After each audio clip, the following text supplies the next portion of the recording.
Now, most people hear this term a lot, and so by me saying a heart of service, you're already thinking in your mind, I know exactly what this is, but I really do believe by the way I'm going to explain this, you may see it a little different. When I deal with the heart of service, what I am saying, the heart of service is when an individual has an authentic, a pure heart to do one of three things. Number one, make others' lives better, make others around them better, and most importantly, to make an impact in the world. When I think of a heart of service, I am thinking of a person that has an authentic and pure heart. Watch this. Number one, to make others' lives better. Number two, to make others' lives around them better. And number three, to make an impact in the world. This is what I think about when I think about heart of service. And the reason why I think this is so important is because when you think about the leaders of the past that have been amazing, have had amazing service to communities. When you think about people such as the Mother Teresa's, and you think about people such as Cesar Chavez, and you think about people such as Susan B. Anthony, you think about people that have really given up themselves to serve the people in which they represent, you will find that they saw great impact manifest in their lives the more unselfish they became. It's a powerful truth, because the more I become a servant, the more unselfish I become, the more power I begin to see resonate in my form of leadership. Problem is, most people have been deceived. Because most people in our culture today are more concerned about me. As a matter of fact, they have this whole thing going on right now. Anybody familiar with the selfie? You know about the selfie? Y'all know about selfie? You don't know about selfie? Y'all know about selfie. Where you take it, hey, has me. This is a picture. It's a picture. It's a social media thing. For those who don't know about it, it's called a selfie. You sit up here, you take a picture, you look good, it's a selfie. It's all about me. But when you deal with service says it's not about me, it's about others. And it's tough to really live and act in this form of leadership because so much we're taught me. And I say deceive, because the power and the fulfillment of life and effectiveness as a leader is when a leader understands it's not about me, it's about others. This is why Dr. King says, and I quote, watch what he says. He says, anyone can obtain greatness because greatness is obtained in service. Powerful thing right there. He says greatness is obtained in service. So if I want to be great, then I got to be a great servant. If I want to be great, then I got to have a heart to impact the lives of others.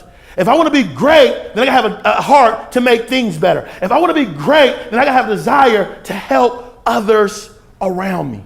This is an attribute of leading with love. Man, I feel good right now. And a great example of this concept is the story. It's called The Simple Truths of Service.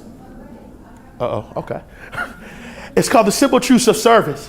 And in this particular story, I don't have time to show you the video. There's this young man, his name is Johnny. And I believe Johnny's about 19 years of age, and he's a bagger at a grocery store. So, he's in the supermarket and people come in with the grocery. That's what he does, baggage, and does all this. And one day he goes home, and he says, what I'm doing is not enough. I'm just, giving people, scanning. They're paying me. Ooh, great. So it's not enough. He's unsatisfied. He says, I can do more. So he begins to think, how can I do more at serving other people? Notice what he's doing. He's not thinking about how can I make more money. He's not thinking about how can I get a promotion on the job, but his main concern is how can I make my customers more happy? Powerful concept about to come right here. So he goes home and he said, okay, I'm concerned about others. So what I want to do is every day I'm going to cut out a piece of paper and it's going to be a motivational message. So every time a person goes to the grocery store, they're going to go through their groceries and there's going to be a message. Be encouraged, things are going to get better. They're going to go, you're awesome. You're great. So imagine every day you went to the grocery store, there was a special message just to motivate you. Now, again, we have some very confident and some very great people in this room right now. But there is a time in life where you feel down and you really need a word of encouragement. And how awesome would that be to go to the grocery store, not expecting it, and there's a message, you're destined for greatness. Just hold on. It's going to get better. That makes a big deal at that tough moment. And this is what Johnny did. He cut these things out because he wanted to make a difference. Well, what began to happen in Johnny's life because of his heart of service, what began to happen is people began to come to this grocery store to shop. And his line was like much, much bigger than the other individuals. Why? Because he was serving and putting value into others' lives. And people are drawn to people that want the best for them and are there trying to make them better every single day. So his line is like just literally outnumbering everyone else. And people are willing to wait in line in order to just connect with Johnny.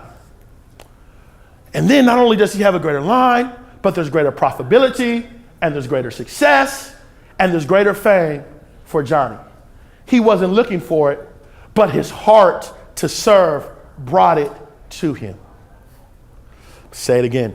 His heart to serve brought it to him.